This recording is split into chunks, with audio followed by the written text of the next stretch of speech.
ಇನ್ನು ಶಿವಮೊಗ್ಗದಲ್ಲೂ ಲೋಕಾಧಿಕಾರಿಗಳು ರೇಡ್ ನಡೆಸಿದ್ದಾರೆ. ಎಸಿಎಫ್ ಕಚೇರಿ ಮೇಲೆ ದಾಳಿಯಾಗಿದೆ.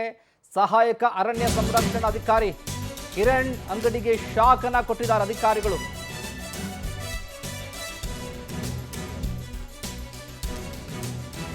ಇವತ್ತು ಲೋಕಾಯುಕ್ತ ಅಧಿಕಾರಿಗಳು ರಾಜ್ಯದ ಹಲವು ಕಡೆ ದಾಳಿ ಮಾಡಿದ್ದಾರೆ. ಅದೇ ರೀತಿ ಶಿವಮೊಗ್ಗದಲ್ಲೂ ಕೂಡ ಶಿವಮೊಗ್ಗದ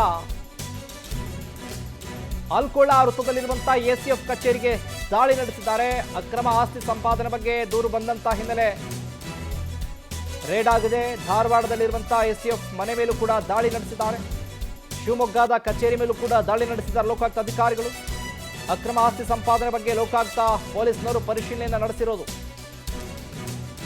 ಸಹಾಯಕ ಅರಣ್ಯ ಸಂರಕ್ಷಣಾಧಿಕಾರಿ ಆಗಿರುವಂತಹ ಅವ್ರ ಮೇಲೂ ಕೂಡ ನೋಡಿ, ಬೆಳಗ್ಗೆ ನಾನು ಈಗಾಗಲೇ ಕೂಡ ಹೇಳ್ತಿದ್ದೆ, ಬೆಂಗಳೂರು ಸೇರಿಕೊಂಡಂತೆ ಕಲಬುರಗಿ ಹಲವು ಕಡೆ, ಈಗ ಶಿವಮೊಗ್ಗದಲ್ಲೂ ಕೂಡ ಅಕ್ರಮ ಆಸ್ತಿ ಸಂಪಾದನೆ ಜೊತೆಗೆ ಆದಾಯ ಮೀರಿ ಆಸ್ತಿ ಗಳಿಕೆ ಮಾಡಿರ್ತಾರಲ್ಲ ಅಂಥವ್ರ ಮೇಲೆ ದೂರುಗಳು ಬಂದಿರ್ತಾವಲ್ಲ.